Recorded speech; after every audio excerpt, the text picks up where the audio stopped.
Olá para quem nos acompanha. Que excelente momento para estarmos aqui. Com certeza.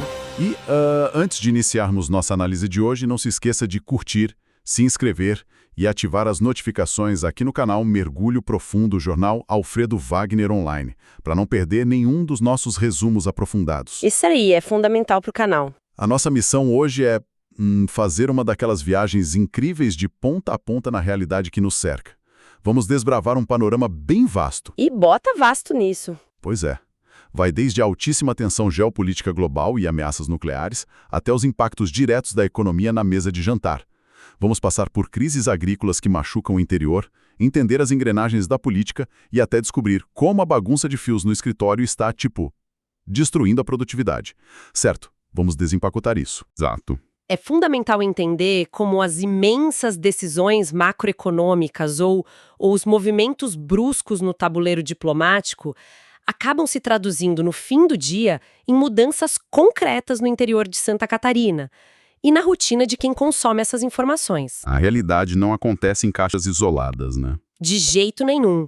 Um fio puxado em Washington ou em Teherã inevitavelmente movimenta uma engrenagem que bate na porta do mercado local. Pegando esse gancho internacional, o tabuleiro geopolítico está operando num nível de estresse assim altíssimo. Sim, bem preocupante. Há um impasse grave nas negociações nucleares entre os Estados Unidos e o Irã. Como resultado direto dessa paralisia, Washington aumentou drasticamente a mobilização militar no Oriente Médio. E Teherã não recuou. Essa tensão física real. Tem um fenômeno intrigante nas telas dos celulares. A proliferação de desinformação. Exatamente. Um pânico orquestrado nas redes. Circulam imagens assustadoras de aviões do fim do mundo, robôs com táticas de combate avançadas, criando uma sensação constante de apocalipse para quem rola o feed. O que é fascinante aqui é a diferença monumental entre a gravidade do tabuleiro geopolítico real e a histeria da guerra por atenção na internet. É um abismo. No cenário físico, existem cálculos diplomáticos milimétricos, negociações que levam anos.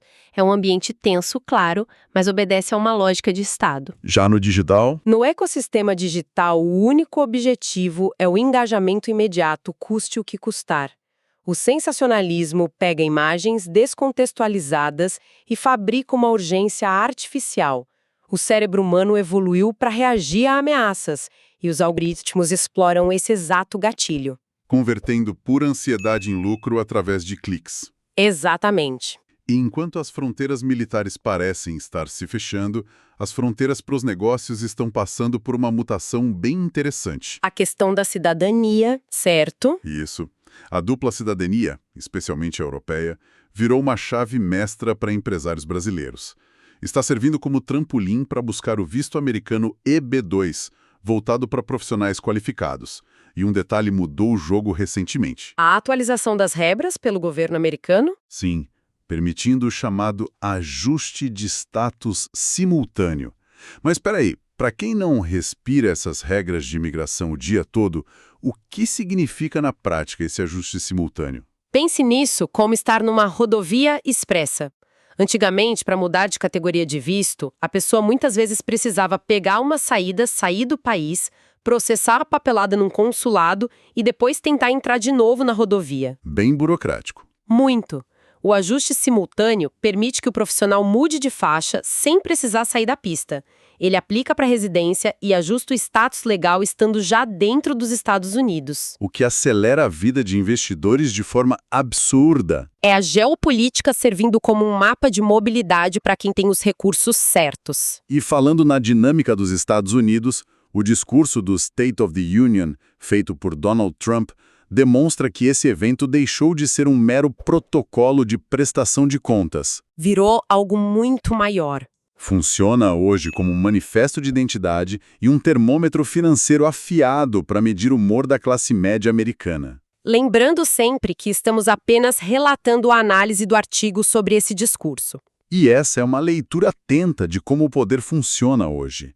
As peças que movem a política não são apenas os discursos retóricos, mas sim como o cidadão comum percebe o impacto das políticas na própria ida ao supermercado. A economia doméstica é o motor oculto das eleições. Vemos essa mesma engenharia política na forma como os vices são escolhidos hoje em dia. A escolha deixou de ser um artifício protocolar, tornou-se uma peça central pensada milimetricamente para garantir governabilidade e acalmar mercados. Essa lógica de engenharia nos traz perfeitamente para a matemática política do Brasil e para a nossa economia, que está passando por transições profundas. Os alertas fiscais, isso. A Confederação Nacional de Municípios, a CNM, acionou um alarme altíssimo sobre o avanço das chamadas pautas-bomba no Congresso. Projetos que geram um impacto fiscal gigantesco e colocam as finanças das prefeituras na beira do abismo. É uma asfixia. E junto com esse aperto municipal, o país lida com a reforma tributária e a transição para o IVA dual. Novamente, traduzindo o economês, o que muda com esse tal de IVA dual na prática diária das importações e dos negócios? A melhor forma de visualizar o IVA dual é pensar na cobrança de ingressos. O sistema tributário hoje é como uma festa onde se paga uma taxa para entrar na porta, outra para o salão, outra no bar, tudo acumulado. Um efeito cascata terrível. Sim, o IVA dual tenta criar um ingresso único na entrada. A grande sacada é que até 2029, os estados ainda mantêm algumas áreas VIPs. Benefícios atrelados ao antigo ICMS, né? Exato. As empresas que souberem navegar nessa janela de transição terão uma vantagem competitiva formidável. Mas voltando às pautas bomba da CNM, esse é o sintoma clássico do nosso federalismo desequilibrado. O Congresso cria a festa, mas a conta chega no balcão do município. Justamente quem tem o cofre mais apertado. Um abacaxi enorme para os prefeitos. E mergulhando na dinâmica política específica de Santa Catarina, o xadrez para 2026 já está sendo jogado. E com movimentos fortes. O Partido Liberal decidiu lançar os nomes de Carlos Bolsonaro e de Caroline de Tone para disputa ao Senado pelo Estado. É uma estratégia de matemática partidária bem arrojada, principalmente porque acaba isolando um nome com um peso histórico gigantesco na política catarinense, que é o senador Esperidião Amin. Novamente, reportando apenas os fatos da fonte. Renovação das forças tentando sobrepor a tradição estabelecida. Ao colocar dois quadros do mesmo partido para disputar as vagas, cria-se uma concorrência interna fortíssima. Sinaliza uma alteração profunda na balança de poder do Estado. E enquanto as peças do Senado se movem, a lupa sobre a gestão estadual revela números que exigem uma pausa. O deputado Mário Mota apresentou dados sobre os contratos de dedetização nas escolas estaduais. Os números chamaram muita atenção. Um aumento de mais de 9.000% de um ano para o outro. 9.000%. Além disso, ele antecipou o edital das emendas participativas para 31 de março, devido ao ano eleitoral. E tem mais, cerca de 20 entidades empresariais protocolaram ofício na Alesc contra a criação de feriado no dia da padroeira de Santa Catarina. A preocupação do setor produtivo com o calendário. Exatamente, para não interromper a engrenagem econômica em 25 de novembro. Esse salto de 9.000% em contratos de controle de pragas é o tipo de anomalia que obriga a gestão pública a ser cristalina nas explicações. E quando olhamos para as emendas ou para o embate sobre o feriado, a linha invisível é a briga pelo controle do tempo e dos recursos. A máquina pública em ano eleitoral tende a ser enviesada. E o setor produtivo não tem margem para absorver mais pausas sem perdas severas de faturamento. Mas, no meio desse cabo de guerra burocrático, a capacidade de adaptação do empreendedor é fantástica. Sempre encontra um caminho. Veja o boom das lojas autônomas Honest Market BR dentro de academias e a jornada do Luiz Müller, que fundou a Asia Source. É uma micro-franquia de importação que já fatura 36 milhões de reais, com projeção de bater 2,2 bilhões até 2033. O caso da franquia de importação é um manifesto sobre a descentralização do conhecimento. O comércio exterior sempre foi um clube muito restrito. Quando se cria um modelo que permite que pequenos empreendedores acessem as cadeias globais, o jogo muda de figura. Aqui é onde a coisa fica realmente interessante, porque é impossível falar de projeções bilionárias sem bater de frente com os contrastes monumentais do país. A dura realidade nacional. Os dados da PNAD mostram que o Brasil ainda tem mais de 50 milhões de pessoas abaixo da linha da pobreza. E o material lembra que a industrialização do Sul e Sudeste foi impulsionada pela migração de trabalhadores do Norte e do Nordeste. Essa costura expõe uma fratura social profunda. O desenvolvimento de certas regiões foi construído pelo suor de populações que deixaram áreas desassistidas. A riqueza de um polo industrial nunca se forma num vácuo. E não precisamos cruzar o país para ver essa dualidade. Dentro de Santa Catarina, o contraste é vertiginoso. De um lado, o metro quadrado luxuoso de Itapema, que valorizou 100% em 5 anos. Um salto impressionante. E o alargamento da orla de Balneário Pissarras, um investimento de mais de 38 milhões. Mas do outro lado, temos a grave crise da cebola no estado. Essa situação é dramática. Queda de quase 50% no preço pago ao produtor familiar. 7 municípios decretando situação de emergência. É um retrato de uma economia rodando em 2 velocidades incompatíveis. Na faixa litorânea, o capital cria um oásis. Enquanto isso, o pequeno agricultor que garante a comida no prato fica completamente vulnerável ao clima e à flutuação dos preços. É um abismo. Constrói-se luxo de um lado, assina-se decretos de emergência do outro. Exato. Mas a ironia é que outros setores do agronegócio voam. A piscicultura bateu 1 milhão de toneladas, com a tilápia aumentando mais de 148%. A demanda de diesel B deve chegar a 70 milhões de metros cúbicos em 2026. Para dar conta de escoar dessa safra, a logística não para. E a modernização chega até pelos ares. O governo federal e a Anatel vão levar internet para 79 mil pessoas em 27 localidades de Santa Catarina. A conectividade no campo virou um insumo agrícola tão essencial quanto a semente. Permite tecnologia de precisão e negociação direta. E se ilustra bem a dualidade. Setores decolam com inovações, enquanto outras cadeias demoram a se recuperar. E mergulhando em desafios que exigem soluções mais profundas, chegamos às pautas de comportamento e sociedade.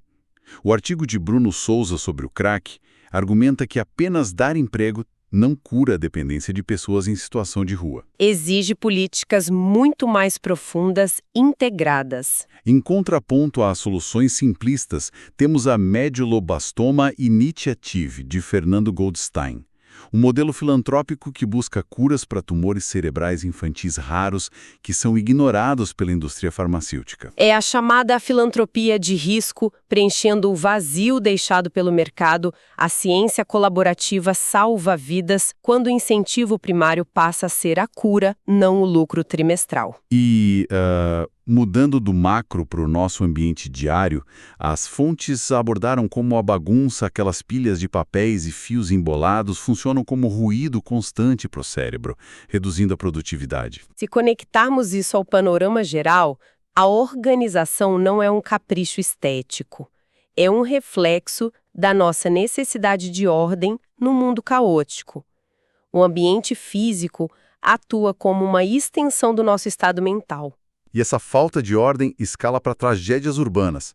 A comunidade sentiu a trágica morte da freira de 82 anos, Nádia Gavansky, no Paraná, por um invasor. Os acidentes graves na BR-282, em Alfredo Wagner e Bom Retiro. A infraestrutura rodoviária cobrando seu preço. O roubo de cargas com mais de 10 mil ocorrências no Brasil. E a tragédia do menino de 13 anos em São Bento do Sul, que encostou num fio solto, o que justificou a urgência do programa Limpa Fio em Santa Catarina. São fatalidades que custam vidas e apontam para um déficit gigantesco na cultura de prevenção do país. É amargo constatar que a mobilização pública, muitas vezes, só acontece depois do luto. Para tentar equilibrar a balança, há pontos positivos. O repasse de 17 milhões do governo de EC para o programa de castração PET levado a sério. Saúde pública é essencial. Mais de 44 mil famílias beneficiadas pelo Reforma Casa Brasil da Caixa. E a Celesc investindo mais de 20 milhões em Alfredo Wagner, acompanhados pelo prefeito Gilmar Sani. Investimentos que pavimentam a dignidade para o tecido social. E o que dá alma a esse tecido é justamente a cultura. Perfeito. Entrando nesse bloco cultural, temos São Martinho aprovada como a capital nacional da bolacha decorada. E o projeto do maestro Jefferson Della Rocca levando música clássica para 60 escolas, incluindo Silva Jardim e Passo da Limeira em Alfredo Wagner. Colocar um quarteto de cordas dentro de uma escola rural tem um poder transformador imenso. Mostra que o sublime pertence a todos. Tem também a capoeira de Alfredo Wagner conquistando títulos na Naveguesse Cap, o espetáculo O Pequeno Príncipe em Florianópolis, o telefilme de Bom Retiro, um dia extraordinário na tela quente da Globo. O audiovisual local ganhando o Brasil. Sim, e o lançamento do filme polonês O Guardião sobre São José, o livro O Céu que Merecemos, do padre Sander Rudnick, até o rebaixamento da Escola Acadêmicos de Niterói, que homenageou Lula, para o Grupo Ouro, e Blumenau com a posse interina de Maria Regina de Souza Soar, fechando com o debate sobre o registro de relações públicas no CONRERP 2. É uma miscelânea que mostra a vitalidade da região. Então, o que tudo isso significa? De ameaça nuclear a um violoncelo no interior, passando por cebolas e fios de poste. Significa que estamos num ecossistema incrivelmente interconectado. As forças geopolíticas preparam o palco, mas é na escala local que a vida se desenrola. E isso levanta uma questão importante, trazida na resenha do livro de Mauro Demarchi. Qual seria? A diferença entre visibilidade e influência. Numa era de tanto ruído e redes sociais, muitas instituições gastam energia apenas tentando ser vistas. A provocação é: estamos apenas buscando ser vistos ou estamos realmente moldando a nossa realidade e o nosso entorno com influência verdadeira? Uma reflexão espetacular para encerrarmos. Resumimos uma diversidade incrível de informações hoje. Tudo está interligado. Completamente. Se esta análise fez sentido e ajudou a organizar as ideias, lembre-se de curtir, comentar e compartilhar. Inscreva-se no canal Mergulho Profundo Jornal Alfredo Wagner Online para continuarmos explorando juntos o que realmente importa nas notícias. Fiquem bem e até a próxima. Um abraço e até mais!